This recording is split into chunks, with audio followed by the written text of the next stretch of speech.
in the end of the day, people buy sports bikes because they can, right? Like, you can buy a super fast track weapon for the road. You can. It's stupid, but you can. Okay, and I think that's the whole thing behind it.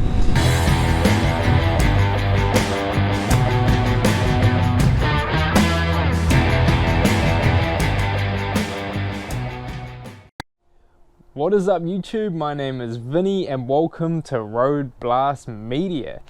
Before we crack on with this video, if you enjoy it, make sure to like and subscribe and share it with some friends if you think that they need to hear this message too.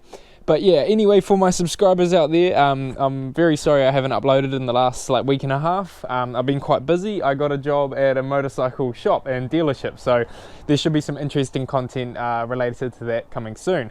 But anyway, on today's video, we're going to be talking about why do people buy sports bikes. Now, I'm more talking your super sport motorcycles like this Daytona 675, your Kawasaki Ninja 600s, Yamaha R6s, Suzuki GSX R600s. It's mainly talking about the 600 class super sports and some of the leader bikes, although they kind of make sense because people buy them to be the absolute fastest out there. But why do people buy these track dedicated racing machines for the road? It doesn't really make any sense. Yes, they're quick, they can rip a corner really fast, but they're super uncomfortable. They're hard on the wrists, hard on the back, hard on the knees, and it doesn't really make sense for an everyday rider to buy one of these, especially if it's your only bike. So I was one of the numpties that went and bought a super sport motorcycle, so this is coming from a place of understanding, not hate, don't worry about that.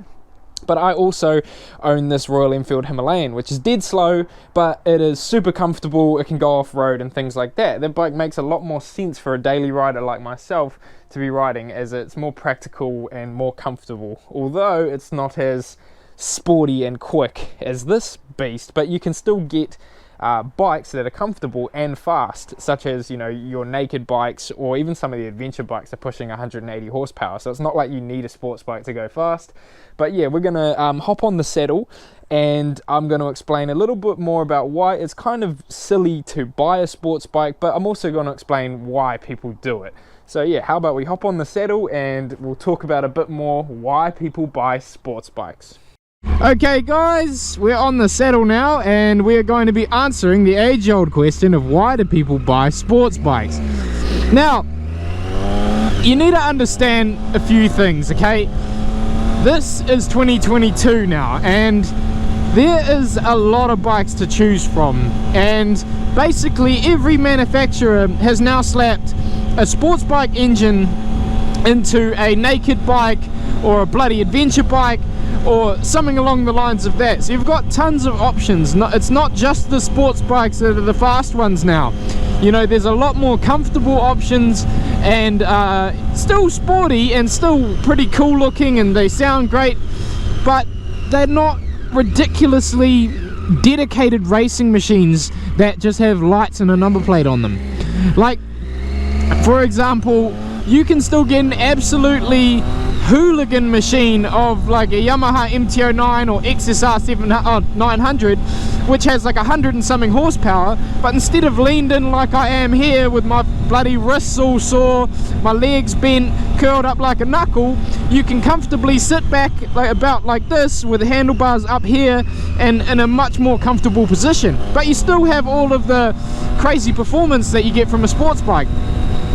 Obviously they can't maybe rip a corner just as fast, but if you're actually being real with yourself, most of us out here aren't riding like racers on the road. We're still taking it, you know, now and again and going pretty hard, but we're not fully like dragging knee every corner, you know, like tucking ourselves into unbelievable positions.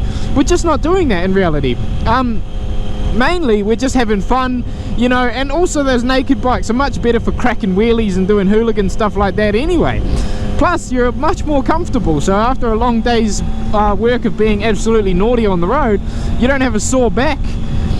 Whereas with this, you know, I ride it and I get about an hour, 30 minutes in, you know, and my back starts to hurt, my wrists are sore, my knees are sore from being bent, especially where I am now. It's very cold today, it's like 1 degree out, but yeah, it just doesn't really make much sense to me of why people buy sports bikes when they're spoiled for options.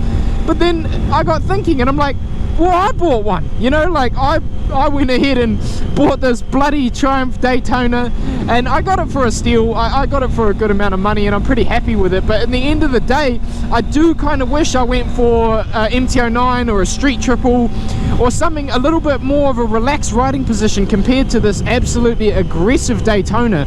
And this is in the likes of, you know, the GSX-R or the R6. They're all the bloody same. Yeah, they're wicked looking, they look cool, they sound great, they can do those top speed pulls and rip corners really quickly. But what new bike can't?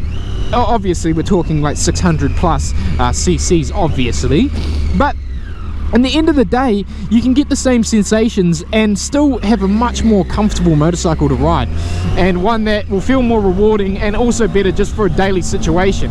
You know, the main thing that made me buy this bike was the sound. I really love that triple whistle that these things make.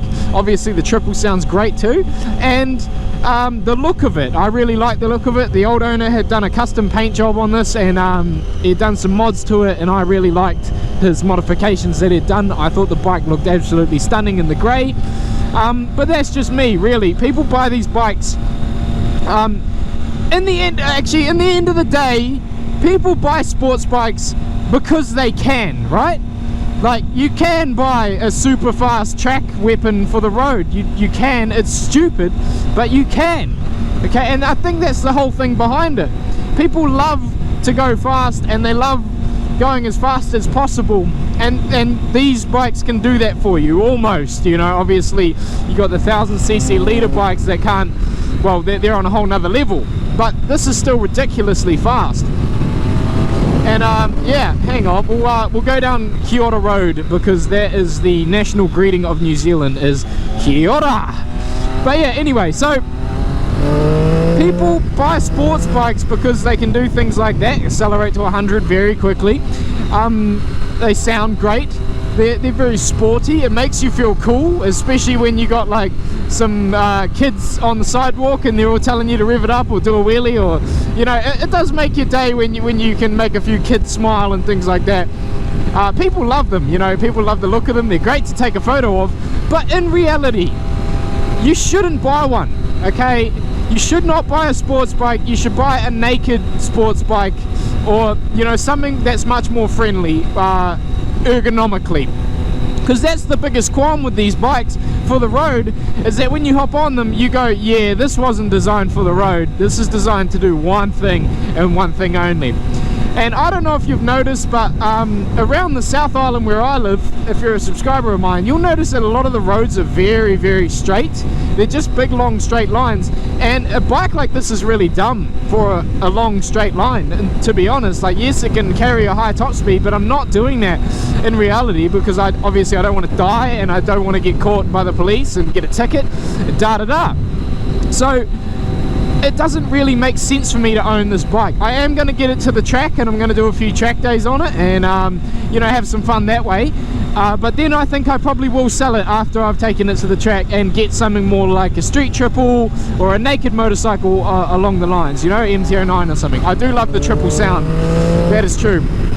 But yeah, so basically what I'm trying to say in this video is just, if you own a sports bike, I would really recommend trying out some different styles of bikes, you know, a naked or something like that, that's fast but also comfortable.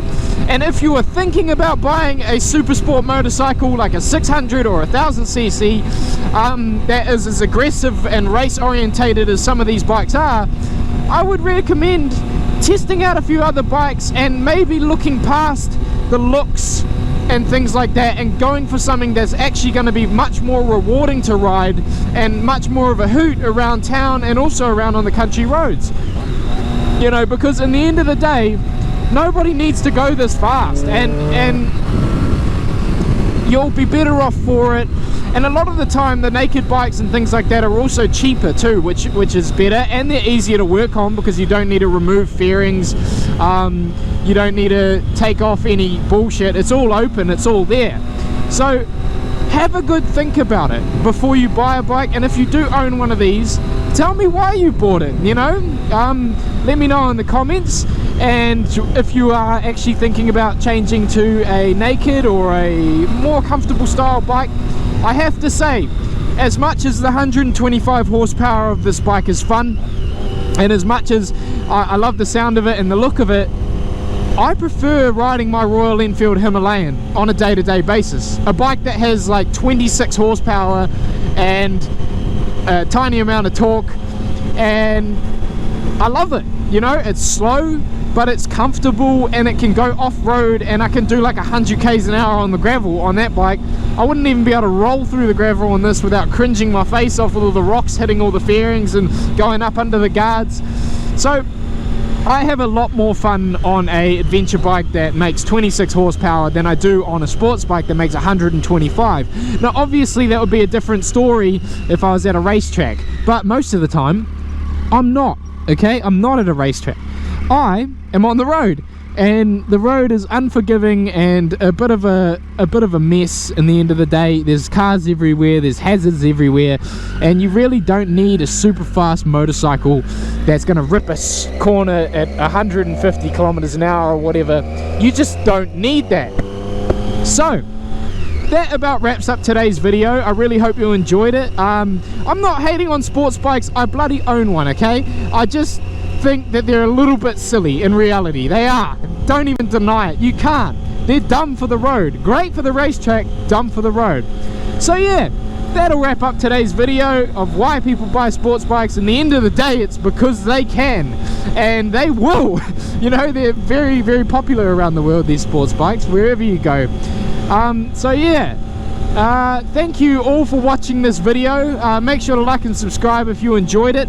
And yeah, I just think maybe reconsider your thoughts, and if you own one, maybe think about selling it or swapping it for a naked bike. You'll have a better time, trust me. I am going to get this to the track, do a few track days, and then sell it. Maybe I'll change my mind when I get it to the track, but I know like 90% of the people out there that buy a sports bike are never taking it to the track, especially if they're road orientated riders. So yeah, that will about wrap it up. We've got a beautiful view of the Alpine mountains over there with the snow on top. Looks absolutely incredible, and yeah, I really hope you enjoyed it. This is Vinny from Road Blast Media. Thanks guys.